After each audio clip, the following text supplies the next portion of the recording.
Alrighty, so now let's talk about a continuous random variable. And now in a discrete random variable, we had the probability distribution. However, in a continuous random variable, x can now take on values in between an interval, meaning x could be 26, 26.1, 26.11, etc. Whereas in a discrete random variable, x was either 26 or 27 or some exact value. Now, we've already dealt with a continuous random variable, and that would be our normal distribution back in Unit 1. So let's go ahead and revisit this. And it looks like x is a random variable whose distribution is normal with mean 30 and sigma 4. And if you recall, we would denote a normal distribution as follows. We said x is distributed normally with a mu of 30 and a sigma of 4, the population mean and the population standard deviation. So I'm going to draw my normal curve here. And remember, it's symmetric and we use the empirical rule. So here's 30, and then one standard deviation out would contain 68% of the information.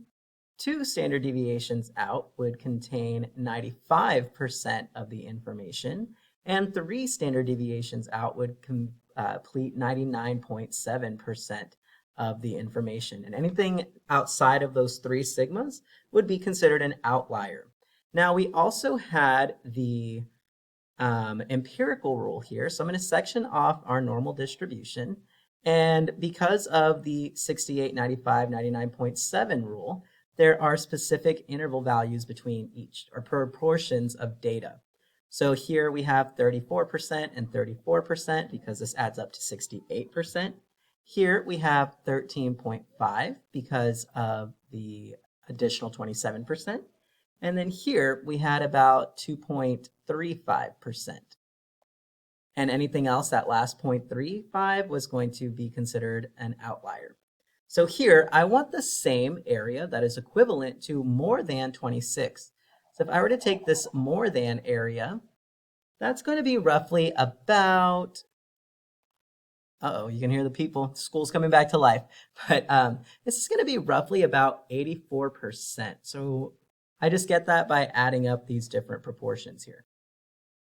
Okay, so I'm looking for which of these values is also going to be equal to about 84%. So if x is less than 34, that could definitely work. So let's keep checking it out there. If x is less than 26, that's only going to be about 15.8. We'll call that about 16%, so that won't work. Between 26 and 34, empirical rule, 68%, that won't work, and I'll write these off to the side here. Okay, 1 minus the 34%, so 1 minus 84, that's going to give me 16, or greater than 34, about 16. So we can see here that the only other equivalent area or proportion of data is going to be option choice A, here where the random variable is less than 34. So this just comes back to the symmetry of the situation and using the normal model. So we're not going to get too complicated in there. There will be a few review problems for normal distributions, but for the most part, just understanding the symmetry of the situation should be sufficient.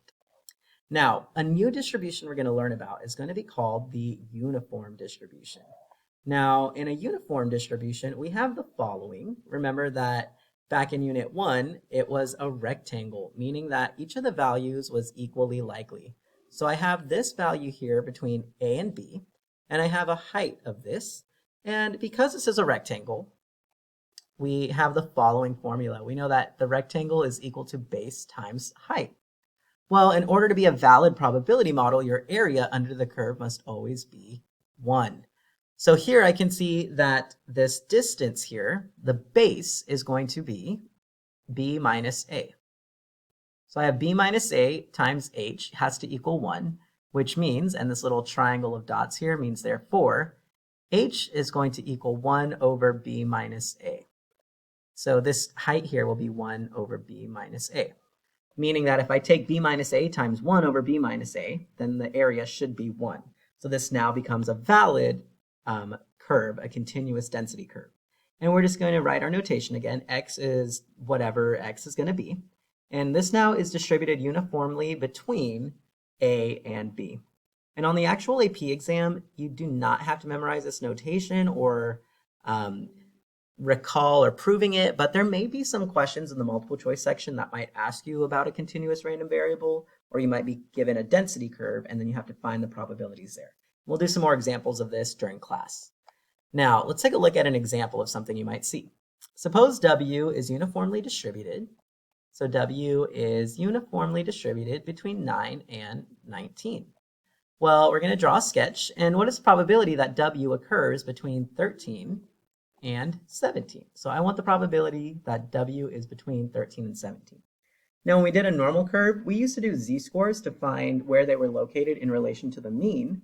But here, since it's a uniform continuous random variable, we're actually just going to find the area of the rectangle that we need. So let's go ahead here and draw the situation. So I have this curve here, and I am going to put my rectangle right over here, and this is going to take place between 9 and 19. Now, the height here has to be 1 over b minus a. So 1 over 19 minus 9 is going to be 1/10. And again, that's because 1/10 times 10 will give me an area of 1. Now, I want between 13, so we'll call that roughly about here. And then 14, 15, 16, 17. And because it is uniform, they would be equally spaced out. I kind of gypped you all there a little bit. So I'll put that here. But the idea remains the same, is that I want this shaded area, I want this proportion of the rectangle, meaning that the probability here will just be base times height. Well, the base, 17 minus 3, the length of the base here is 4, and then I'll have a height of 1/10. So the area between 13 and 17 for this continuous random variable that is uniformly distributed would be about 40% of the area.